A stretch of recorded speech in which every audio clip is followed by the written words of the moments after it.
Assalamualaikum warahmatullahi wabarakatuh. Perkenalkan, saya Wianjen. Perkenalkan, nama saya Arina Maulida. Nama saya Puspanisa. Pada video kali ini kami akan mempraktekkan model 6 yaitu tentang gelombang. Untuk percobaan yang pertama yaitu Jenis gelombang. Tujuannya yaitu untuk mengamati bentuk dan jenis gelombang transversal dan gelombang longitudinal. Alat dan bahan itu ada selingki, kabel listrik yang diganti dengan tali. dan juga karet. Selanjutnya kita akan melakukan percobaan dan pengamatan mengenai gelombang transversal. Berikut kami akan melakukan percobaan gelombang transversal dengan Kiri digerakkan ke sebelah kiri dan ujung kanan kita gerakan ke sebelah kanan. Satu dua tiga. Ini untuk percobaan gelombang transversal. Selanjutnya percobaan selanjutnya yaitu selingki dipasang oleh karet gelang di tengah-tengah selingki untuk membuktikan apakah dari gerakan yang kita lakukan itu ada fungsi dari karet gelang ini adalah untuk membuktikan apakah gerakan yang kita lakukan itu mempunyai gelombang yang bisa menghantarkan karet ini ke sisi kiri ataupun sisi kanan.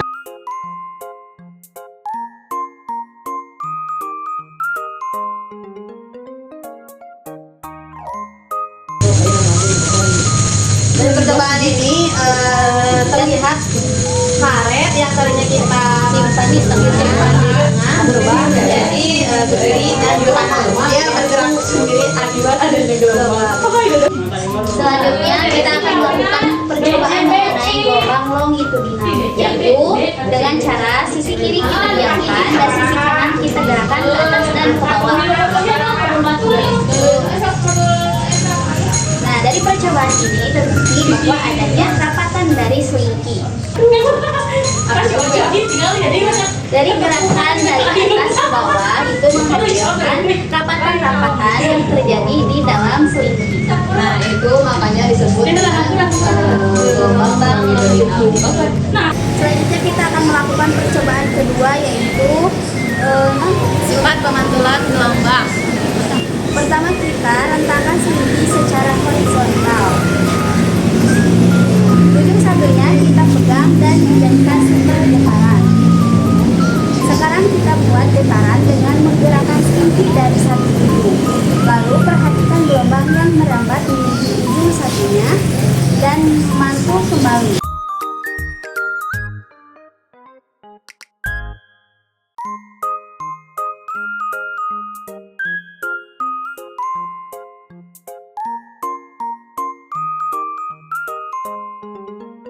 Setelah memperhatikan gelombang yang merambat tadi menuju ujung satunya dan memantulkan kembali, itulah yang disebut dengan pemantulan gelombang.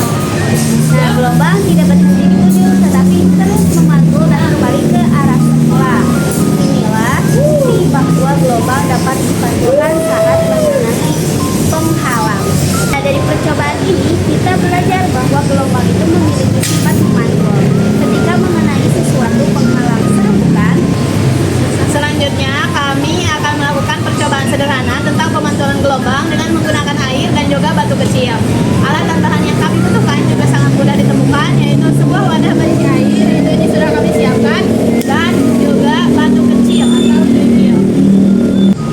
Langkah pertama yang kami lakukan yaitu kami akan menenangkan terlebih dahulu air yang berada di wadah sehingga nanti bisa terlihat apakah ada gelombang ketika kami memasukkan kerikil ke dalam wadah. Lihat baik-baik. Nah, saat batu menyentuh permukaan air, terbentuk gelombang yang merambat ke segala arah.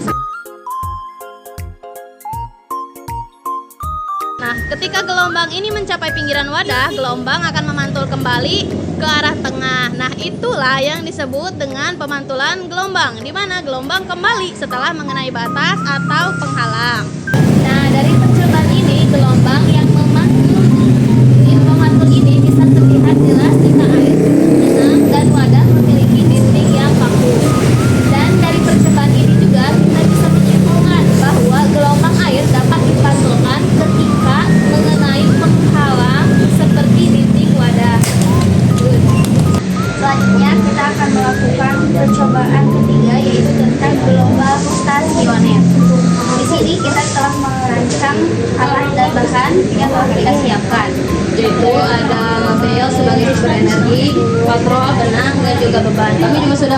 beban, yaitu ini 100 gram. Dan yang kami amati adalah getaran dari benang yang ada di katrol ini ketika bel dinyalakan. Apakah akan bergetar atau tidak? Untuk percobaan yang pertama dengan beban 100 gram. Terlihat di sini ketika kami menekan bel, benang yang ada di katrol ini bergerak secara perlahan. Dan selanjutnya kita akan menambah beban menjadi 125 gram. Kami akan meletakkan benang dan beban di katrol dan akan mengamati apakah akan ada getaran ketika beban ditambah atau tidak. Untuk beban yang selanjutnya, ternyata setelah ditambah beban, benang atau getarannya semakin cepat. Kami akan melanjutkan lagi dengan menambah beban Jadi 150 gram.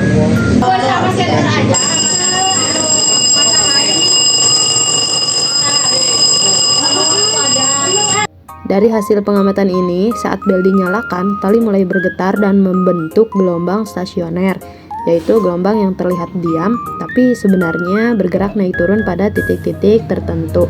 Dari hasil pengamatan ini, kesimpulannya semakin besar berat beban, tegangan tali makin besar dan panjang gelombang jadi makin pendek. Ini menunjukkan bahwa frekuensi dan tegangan berpengaruh terhadap panjang gelombang yang terbentuk.